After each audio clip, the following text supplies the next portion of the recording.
Hi, Susan here, and today I'd like to show you how to make this beautiful mosaic tile sheet. And you can use it in earrings and bracelets, whatever you like. It's a wonderful way to use up the ends of canes, and it's a great way to create all different new pieces with what you've already done the work with.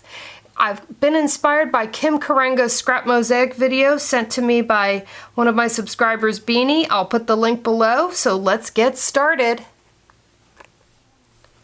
So I'm starting out with a piece of white clay, any light color will do, and I have leftover pieces of cane and clay and all different things that I have just scraps. And I'm just going to take my blade and slice these up as thin as I can get them so I can cover this sheet. Now, do you want to cover this sheet with a pattern? Do you want to do it randomly? That's really up to you. It doesn't really matter. I'm going to go for the larger pieces first, just because the larger pieces will be easier to fill in with the smaller pieces. Now, cutting this, sometimes it's easier to just, I have a glass top table, so it's easier to stick it to the table and then shave a piece off. Now, I have no rhyme or reason to how I'm doing this. The only thing that matters is, are there certain colors you don't want in your blend? If you want no pinks or no yellows, then just don't use those colors. Like, you could cut these dots out, but I think they'll be pretty. So I'm going to keep them in, and I'm going to continue just slicing up all these little pieces and filling in.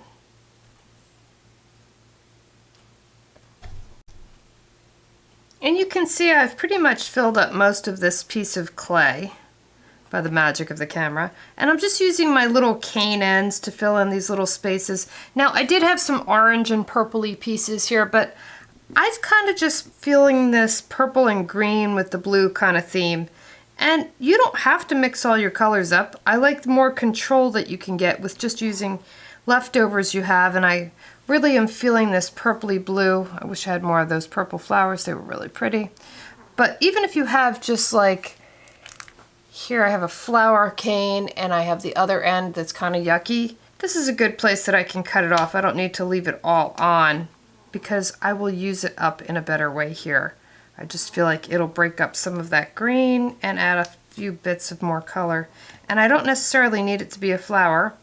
I am just trying to get, it's more about the color at this point.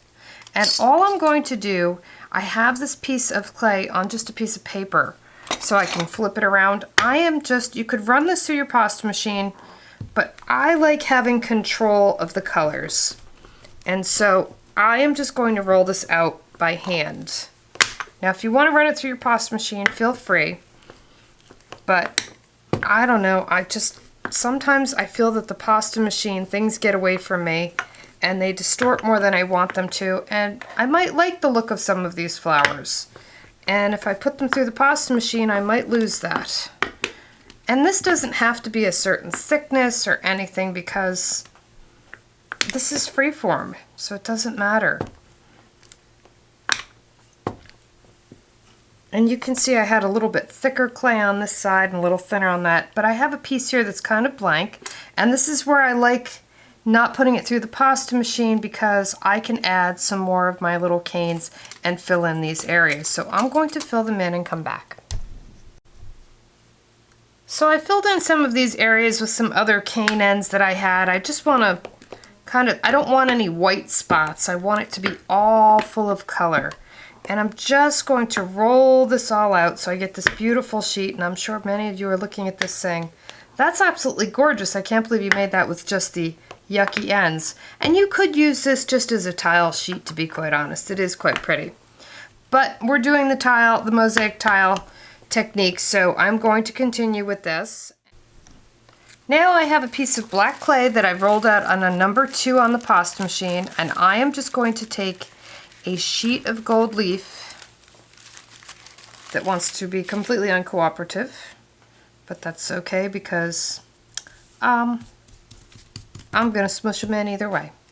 And I'm just going to cover this sheet with gold leaf, and then I'm going to run it through a number 3 and then a number 4. And I know you're probably saying, well, why can't I just go a number 4? You can, but it has a tendency to make the clay really wiggly, and I don't really want the clay to be wiggly. I want it to be pretty flat. And I like the way the cracks come out better when you gradually increase the thinness. So I'm going to continue this, come back, and show you my pretty crackled up clay. Now this is a much larger amount of clay than the white, but you'll understand why I want double the amount of black from the white once I come back and we start slicing that up. Now I'm back and I have doubled the amount of this black clay because when you roll it out thinner, it of course doubles in size. Now I'm not going to use this tiny little blade because I need my larger blade for this. And all I'm going to do with my larger blade is just trim this edge off because I don't really want this. So I have a new clay for my scrap pile. It was something good. And now I'm just going to create little strips. And you can make these wonky, you can make them match, whatever. Once you see how I do this, you'll get a better idea of what I'm doing. I am creating little mosaic tiles. And how I'm doing that is with these little strips. Now, if you want, you can flip this because the design goes in the same direction there. You can stagger it over if that makes you happy so that the design doesn't match up, or you can leave it matching up. And I just want a little bit of that glimmer to pop through, almost as if it were a grout. So I'm going to continue adding all my strips in. I'll add this one last one. And you can do them so that, like I said, they're thicker and thinner, flip them upside down, whatever. Do them however you want, whatever colors make you happy. There's no rhyme or reason to this. It's just a really cool way to use up scrap clay. So I have my whole sheet completed, and you can see just that alone is actually a really cool clay treatment that you could use for a lot of things. But I'm going to turn it the other way. It's why I put it on paper. And I need to really emboss this into this clay, especially because I have that gold leaf in between. And if you were having trouble making it stick, you could always put some liquid clay on top of the gold, but I find sometimes it makes it slippery for it to stick. So it just depends on, maybe I think the weather in your area. I think because it's so warm here, things get slippery. So I'm just rolling it out like that, and now you could use this just as it is. It's a beautiful treatment. Let me bring it up really close because I want to show you how pretty it is with all the shimmers and how you just see that little bit in between in the grout and you get all these beautiful colors. And then my cane ends also have this wonderful gold leaf on it, so you get just that extra little shimmer when you hit the light, and I really think that switches up your polymer clay so much. So I have another piece of clay here, and of course I've backed this on another piece of paper just because it's too hard for me to get it off my table and flip it. Not that you can't.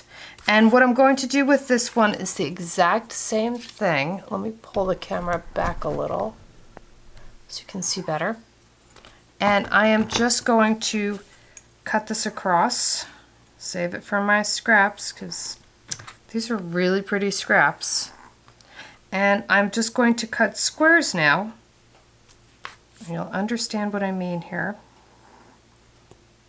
And I'm going to place this on top this way. Now, like I said, if you're having trouble making it stick because of the gold leaf, you could put some liquid clay on here. And I didn't get that evenly across, but there we go. And I will continue to just add all of these little checkers in between, and that's how you get this mosaic look. And if you want them to be a little uneven or in different directions, you can flip this once again. Because I have some of the same canes over here, I actually like some of the same canes together. But it does depend on what you're working with and what it looks like. And I'm just going to continue adding this all the way up and show you what I get. So I'm done adding my little strips, and you can see how I've got my little tiles going. Well, I'm going to flip this around the other way again and roll it down so it all sticks. That gold leaf has a tendency to get in the way, but that's about the only thing I can say bad about gold leaf because I love it. It really switches things up, and you're going to see that this becomes very dimensional and very cool. And I'm sure many of you are saying, what am I going to do with this? Well, you know, I can't leave you hanging, so I'm going to have to go make a lot of things with this and come back and show you. But let me give you a close-up first of how pretty this is. And you can see when it bends, how you get all those crackles with the black and the gold. It's really, really pretty, and you get these interesting mosaic little tiles. It's such a cool technique. So I am going to cover a bracelet, make a pair of earrings, and do whatever I can with the rest of this clay and come back and show you. So the first thing, you've already seen these earrings. And how did I create these? I cut out an oval and then I baked it. And then I took another piece of black clay with the gold leaf on it and I backed it with that. And then just took a knitting needle and made the little waves around the edges just to make it look more interesting. And other things I created with that same technique were these earrings that I used the rhinestone shambhala balls, and I also cut out a circle, which was the bottom piece, cut it in half, and then I took this small circle cutter and cut another divvy into it so that I created this interesting shape. And I kind of liked the way the tiles went in different directions, adding a little bit more texture to it. And then I backed this also with the gold leaf black clay and just took a little knitting needle around the edges.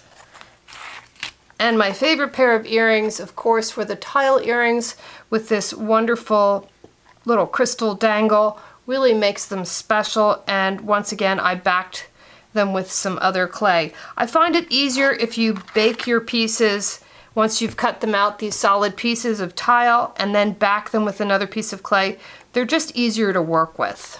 I also created this little simple tile necklace. I just used a cord and ribbon as a base for it and did some little hanging beads just dropping off of that tile. So you don't have to have a lot of piece of tile left just to create a beautiful necklace. You can just have one little piece and do something with that. I also took another leftover tile and just created this piece as a base and just some other beads mixed in. Let me get a little closer so you can see. Just using a heart that I've made that was a lentil bead I shaped into a heart, added a little rhinestone and another beaded tile. Really creates a beautiful piece, and it's very simple. And the simplicity of just this piece was one of my actual favorites. It just talked to me. I just like the black and the way the colors pop against it. And once again, it's just simple cutouts. You could use a bottle cap, you could use a round cutter to create these little cutouts, and you can see how pretty they are. And it wasn't much to make all that splash of design. And once again, mixing it in with some other things. I love this color blend in this necklace. And I just took that tile and mixed it in with a lentil and a rhinestone pod and some of my other beads, and you can see how it completely switched it up. Every time you mix something else with this, it just really changes it. And how the barrel beads just kind of frame it out. I love that. And then we have the cuff bracelet, and just to add a little highlight to it, I threw some rhinestones just in between on some of these little tiles. You can see them sparkle the way I kind of hits the light. Now I did, of course, glaze all my pieces, and I even glazed over my rhinestones so that it kind of glues them in. And I put a little liquid clay underneath the rhinestones. I've never had a problem with them falling out. They stay pretty well. But you can see they add a lot, just those little tiny little rhinestones add a lot of dimension to a piece like this. And you can see the back, how it's just finished off. Just a fun little piece, and how much it would go with everything. And my favorite piece for the last, and this is all I used up all of that tile, made all of these pieces. This is just a cuff bracelet that I have used some rhinestone Montes in between that I've gotten off of AliExpress, and you can see how beautiful that came out just with these tiles. And I just used a little marguerite bead for the end, little lentil marguerite, and it really created a stunning piece. So you can use these tiles for a lot of things, and you probably could have covered an Altoid tin or lots of other things. So don't be afraid to just take your scraps and play with them. I hope you enjoyed that, and thanks so much for watching.